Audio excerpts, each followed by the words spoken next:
The church bells were still ringing when he left her. Their echo chased her through the dust like ghosts who refused to rest, each chime a reminder of vows that never found their way to her lips. Clara Mayfield did not cry that day. She simply stood barefoot on the wooden steps of the chapel, her white dress catching mud and whispers in equal measure, her eyes wide and glassy like someone seeing the world for the first time and realizing it had never been kind. By nightfall, the town had already given her a new name, the girl who wasn't chosen. In Dustmere, nothing stayed secret. The streets were narrow, but the mouths were wide. Word spread quicker than fire through dry brush. How Samuel Pike, the storekeeper's only son, decided he'd rather marry the banker's daughter. How Clara had waited with daisies in her hair and trembling hands. How he never came. By morning, women were pitying her in the same breath they used to scold their daughters. Men avoided her eyes, like looking might cost them something. Children followed her home, just to laugh at the way her dress dragged in the dirt. She became invisible in all the ways that hurt the most. Each dawn, she swept the wooden floors of the Silver Spur Inn, her reflection flickering faintly in the whiskey bottles she polished. She learned to keep her voice soft, her eyes lower, her steps quiet. People said she was poor but pretty, helpless but proud, like a broken music box still trying to hum. They liked to imagine she still dreamed of being loved. The truth was simpler. She dreamed only of peace, a day without laughter behind her back, a day when her name wasn't a punchline. Her brother, a small boy with a cough that came and went with the cold, was the only soul who waited for her at night. Their cabin sat at the edge of town, where the grass met the red dust and the stars didn't bother hiding.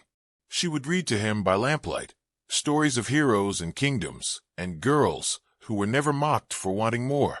When he fell asleep, she'd sit by the window and whisper into the dark, asking whoever might listen to let her heart rest for a while. The world owed her nothing, and still it took. Dustmere was a place built on pride and grit. Men gambled, women gossiped, and dreams died quietly behind saloon doors. The sun was merciless, the rain stingy. Even the horses looked tired. Yet beneath all that harshness, life clung on, like desert flowers that dared to bloom where no one expected color. Clara, in her silence, was one of them. She saw kindness in small things, a stranger's nod, a free apple left by the old grocer when no one was looking, a breeze that smelled faintly of rain. She collected these moments like someone gathering scraps to keep from freezing. But Dustmere didn't like those who refused to crumble. They wanted her shame visible, her sadness loud. The day she began walking through town again, head high, the laughter grew sharper. In the saloon, men bet on whether she'd ever find a husband. One of them said she was cursed, and they all cheered like it was a festival. She pretended not to hear. Pretending was a skill she'd mastered long ago. Then, one evening, as the sun bled orange across the rooftops, a new sound entered the town, a slow, steady rhythm of hooves that silenced the gamblers and stilled the dust. A rider emerged from the horizon, his outline dark against the dying light. He moved like someone who had no need to rush, the kind of man who carried his own silence the way others carried guns. The locals watched from their porches. The children stopped their games. Even the wind seemed curious. When he passed the church, the bell that had once marked Clara's humiliation gave a lonely clang, as if recognizing him. He stopped at the Silver Spur Inn, dismounted, and tied his horse. His boots met the earth with a sound like the closing of a book. Clara was sweeping near the door when he entered. She didn't look up at first. She'd learned that men who looked like him rarely looked back with kindness. But when she did glance his way, her breath paused. Not because he was handsome, though he was sun-bronzed skin, jaw shadowed with stubble, eyes the color of storm clouds, but because he didn't stare at her like the others. He simply nodded, as though she were anyone, someone worth greeting without judgment or curiosity. "Room for one," he said quietly. His voice was low, the kind that could make a promise sound like a prayer. She nodded, took the coins he laid down, too many, and handed him a key. "You've overpaid," she murmured. He met her gaze fully then, and something in his expression softened. "Maybe," he said, "or maybe the room's worth more than most people see." She didn't know what to do with words like that, So she just watched him climb the stairs and disappear down the hall. The others talked about him for days. They called him the Duke of Dry Creek, a wealthy rancher from the southern plains, widowed young, rumored to have shot a man for less than an insult. Some said he was running from something. Others said he was just tired of people. He spoke to no one, drank water instead of whiskey, and spent his evenings sitting outside the inn, watching the sun fade as if trying to remember something long gone. Clara tried to stay away, but her work made that impossible. Each time she brought fresh water or folded linens, he thanked her with quiet sincerity. Never flirted, never pried. Once he noticed a tear in her apron and fixed it without asking. Just handed it back the next morning, neatly stitched, no explanation. It unsettled her. The way he seemed to see what others missed. The way he made her feel visible without being examined. But the town saw it too, and they didn't like it. One afternoon, as she swept the porch, two women passing by whispered loudly enough for her to hear. "Look at her, acting like she's worth his time. Men like him don't marry shame." She didn't look up. The broom kept moving, steady as her heartbeat. Inside, she heard footsteps, his boots again, that calm rhythm. He paused behind her, and for a moment, neither spoke. The women's voices faded into the distance. "You shouldn't listen," he said finally. "I don't," she replied, though her trembling hands betrayed her. He nodded, as if he knew. "Good. The wind doesn't stop to argue with dust." Then he walked away, leaving her staring after him, unsure whether to feel grateful or frightened. That night, when she returned home, the church bells rang again, 3 soft chimes carried by the wind. No wedding this time, just a reminder. She thought of him then, of the man who spoke gently but carried storms in his eyes. Something had shifted in the air between them, like the pause before thunder. Clara lay awake long after her brother slept, listening to the wind crawl through the cracks in their cabin. Somewhere out in the night, she imagined the Duke of Dry Creek sitting beneath the same sky, the same silence pressing on his chest. And though she didn't yet understand why, she felt the faintest stir of something she thought she'd buried for good. Hope, fragile and defiant, rising quietly in the dark. The fight started with a word that should have meant nothing. Someone in the saloon said Clara's name, loud enough to stir laughter, sharp enough to wound. It wasn't the first time, but that night the cruelty carried further, fueled by whiskey, boredom, and men who mistook meanness for power. The story of the rejected girl had become their favorite sport, and the silver spur their arena. They didn't see her as a person anymore, only as a tale to retell when the cards ran dry. And Clara, tired of shrinking, decided to stop pretending she couldn't hear. She set down the tray she'd been carrying, the clink of glass cutting through the noise. Her heart pounded, so hard it felt like it might break her ribs, but her voice came steady. "If you've got something to say," she said, "say it to my face." The room went quiet, then erupted in mock applause. The man who'd spoken, a ranch hand with mean eyes and missing teeth, leaned back in his chair grinning. "Didn't think you had a face left worth looking at," he slurred. "Heard your man changed his mind once he sobered up." The laughter rose again, cruel and bright. Clara stood frozen for a heartbeat, the world spinning in heat and humiliation. But before she could move, before she could gather what was left of her pride, the sound of a chair scraping against the floor silenced everything. Elias Kane, the mysterious cowboy, the Duke of Dry Creek, stood. He hadn't been sitting with them, not part of their noise. He'd been by the window, alone, watching the rain trace lines down the glass. Now he crossed the room, his boots deliberate, steady, each step louder than the last. When he reached her, he stopped just close enough that the space between them felt charged, alive. His voice came low but clear, like thunder before a storm. "She's mine." No one laughed. Not this time. The words didn't sound like a claim of ownership, but a declaration, simple, unyielding, carved out of respect. The air itself seemed to hold still, waiting. Clara's breath caught. Her face burned, not from shame, but confusion, disbelief, something deeper she couldn't yet name. The ranch hand tried to smirk, but his eyes betrayed him. Didn't know the Duke had a taste for charity. Elias turned his head slightly, the smallest motion, but it was enough to make the man flinch. "Charity," he said softly.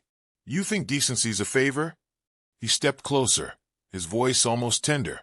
"Men like you mistake cruelty for strength. It's the other way around."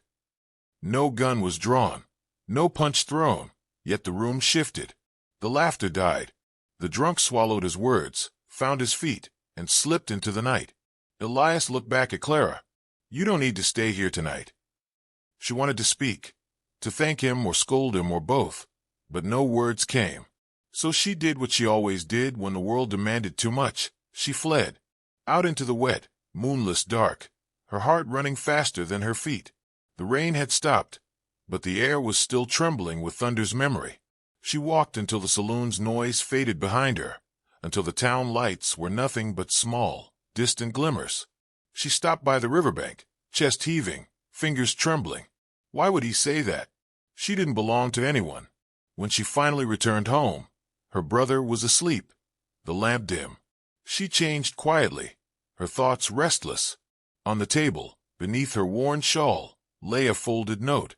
The handwriting was firm, unfamiliar. "You don't owe me anything, but the world owes you kindness." No name, but she didn't need one. She held the paper until her pulse slowed, then tucked it inside her pillow, as if it might keep her safe through the night. The next morning, Dustmere hummed with new whispers. Some said Elias had proposed. Others said he'd only been drunk on pity. The truth, something gentler, quieter, belonged only to them. At the inn, she tried to act as though nothing had changed. But when she passed him in the hallway, his nod carried weight. No questions, no explanations, just quiet acknowledgement. It was a language she understood. Over the days that followed, small patterns formed. He'd leave his breakfast coins folded in a neat square, always too much. She'd return half without a word, slipping it beneath his plate. Once, when the wind howled through a broken window pane, he fixed it while she swept, neither of them speaking. Silence had become their bridge. One afternoon, she caught him outside by the corral, mending a saddle strap. He looked up, the sunlight turning his eyes the color of slate. "You ride?" he asked. "Not anymore." He nodded, as though he'd expected that answer. "Shouldn't give up things that make you feel free." "I gave up believing in freedom a long time ago." His hands paused. "Then maybe it's time to remember." The words sat between them, heavier than they sounded. She walked away before they could sink too deep. But something had begun to shift, not in the town, but in her.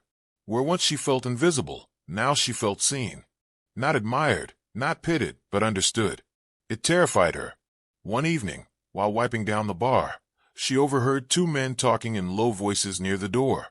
"The Duke's staying too long," one said. "He's got business in the plains. This ain't his kind of place."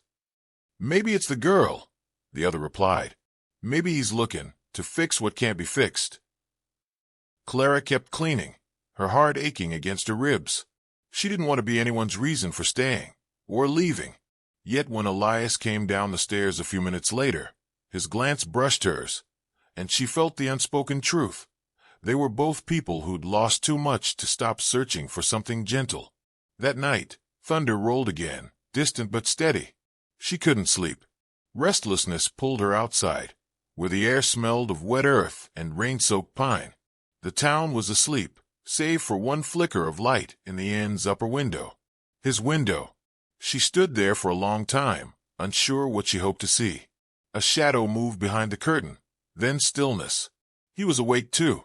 In the silence, she realized how much had changed in so little time. The laughter had dulled. The cruelty had grown quieter. The townsfolk still whispered, but some did it with guilt now, others with curiosity.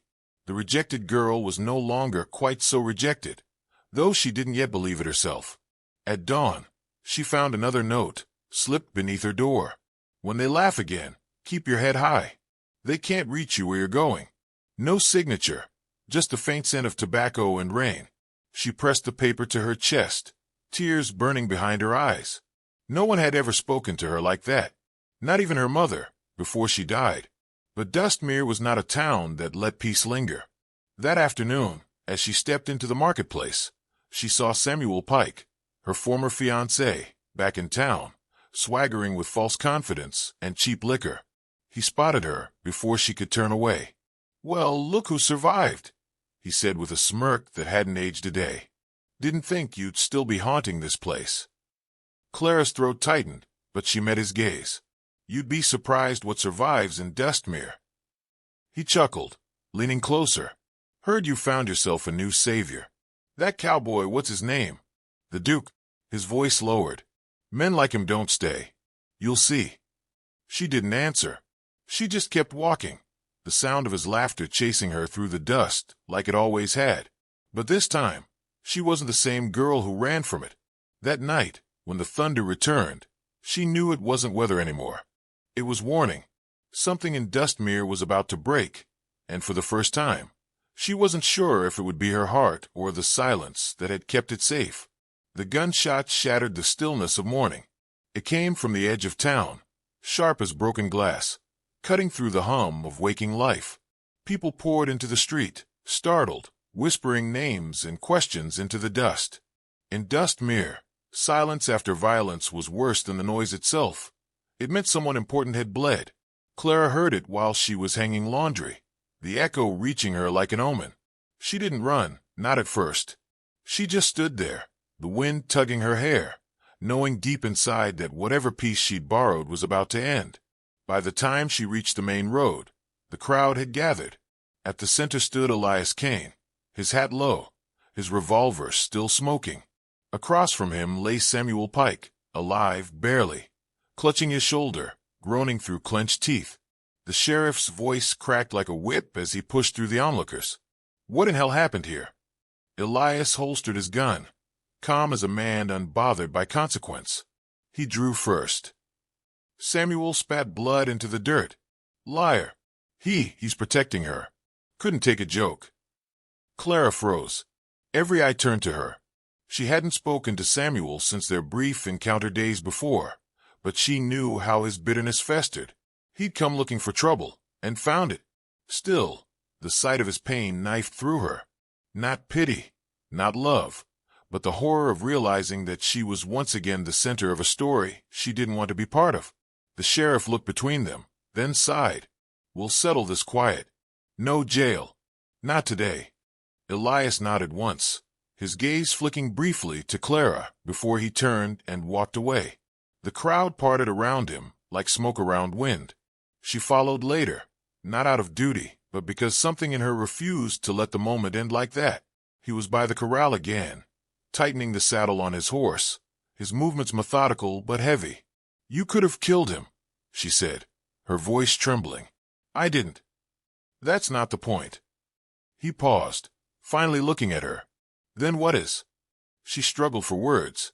"You said I don't belong to anyone, but you keep fighting as if I do." He smiled faintly, a tired, honest curve of the mouth. "I don't fight for what I own. I fight for what deserves peace." The words landed like prayer and punishment both. She wanted to be angry, but the truth in his voice undid her. Still, peace was never free in Dustmere. Rumors burned faster than prairie fire. By evening, the town had chosen its version of the story, Clara Mayfield, cursed twice by love. The poor girl who turned men against each other. Inside the Silver Spur, laughter returned like a wound reopening. She tried to keep working, pretending their whispers couldn't reach her, but every word hit its mark. Then, through the door, Elias entered again. The room quieted, not from fear this time, but something heavier, anticipation. He walked straight to her, slow and deliberate. "Come outside," he said softly. She hesitated. The crowd watched like vultures waiting to see what broke first, her pride or his patience. Outside, the twilight spread over the town in a bruised hue. He stopped near the steps, facing her, but not touching. "They'll never stop, Clara. Not until someone teaches them what respect looks like. And you think a gun will do that?" He shook his head. "No, but truth might." Before she could ask what he meant, the saloon doors burst open. Samuel again, pale and limping, his arm bound in a bloodstained bandage. His voice cracked with anger. "Tell them the truth, Kane. Tell them why you're here." Elias's jaw tightened. "Go home, Samuel. Not until she knows who you really are." The words sliced the air. The crowd gathered again, drawn by the promise of spectacle. Clara felt her stomach twist. She looked from one man to the other, both haunted, both burdened by more than pride. Samuel laughed bitterly. You think he's some drifter with a sad past? Ask him about Dry Creek. Ask how many graves his name sits on. The murmur spread like wildfire. Elias didn't deny it. He only straightened, meeting every gaze, without flinching. I did what I had to, he said quietly. Bandits raided my ranch. My wife died because I hesitated. I swore I'd never stand by again while someone suffered for another man's cruelty. His voice cracked then, not from weakness but memory. That's who I am. The silence that followed was unbearable. Clara felt her pulse thudding in her throat. Why come here? She whispered. His eyes softened when they met hers. Because I heard about you. About the girl left at the altar, mocked by a town that never learned mercy. I came to trade my silence for her peace. Thought if I could make this place remember kindness again, maybe I'd be forgiven for the kindness I failed to give. Her breath left her. The weight of his confession pressed against her chest, warm and unbearable. Around them, the crowd began to shift, shame creeping into their stares. Even Samuel's rage faltered. You've got no right, Samuel muttered weakly, but the venom had gone out of him. You don't know her. Elias looked at him, then at Clara. I don't need to know her past. I can see her courage. That's enough. The crowd dispersed slowly. The spectacle dissolved into silence. Only the two of them remained in the fading light.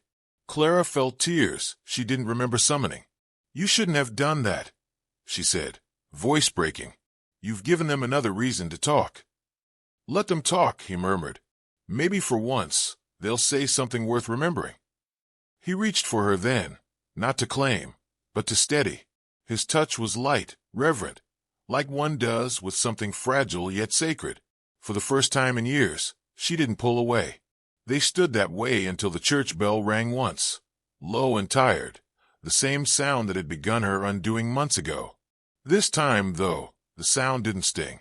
It felt like release. Days passed. Dustmere changed in small ways. The laughter softened. The gossip waned. People nodded to her on the street, not with mockery, but hesitant respect. She could breathe again. But Elias was restless. He rode out early, returned late, eyes shadowed by distance. She knew he was preparing to leave. The town no longer needed him. Perhaps it never truly did. One evening, she found him packing his saddlebag by lantern light. So that's it, she asked quietly. You'll just ride away? He looked at her, the corners of his mouth curving into something almost tender. You don't need saving anymore. I never did, she said. But maybe you do. The words surprised even her. They hung between them, fragile as morning mist. He smiled, faint and weary. I don't know how to stay. Then learn, she whispered. For a moment, neither moved. The night hummed softly around them, and in that stillness, something unspoken passed. An understanding, not of rescue, but of belonging. At dawn, the town awoke to find the Duke of Dry Creek's horse tied outside Clara's cabin, his hat hanging on the door. No one spoke ill of it. No one dared. Inside, the fire burned low. Two figures sat close, the silence between them not heavy but whole. He reached for her hand, and she didn't flinch. Outside, the wind carried the faint echo of a gunshot long past, now softened by time. It sounded less like violence, more like closure. And though no vows were spoken, the town would later say that was the morning Dustmere changed.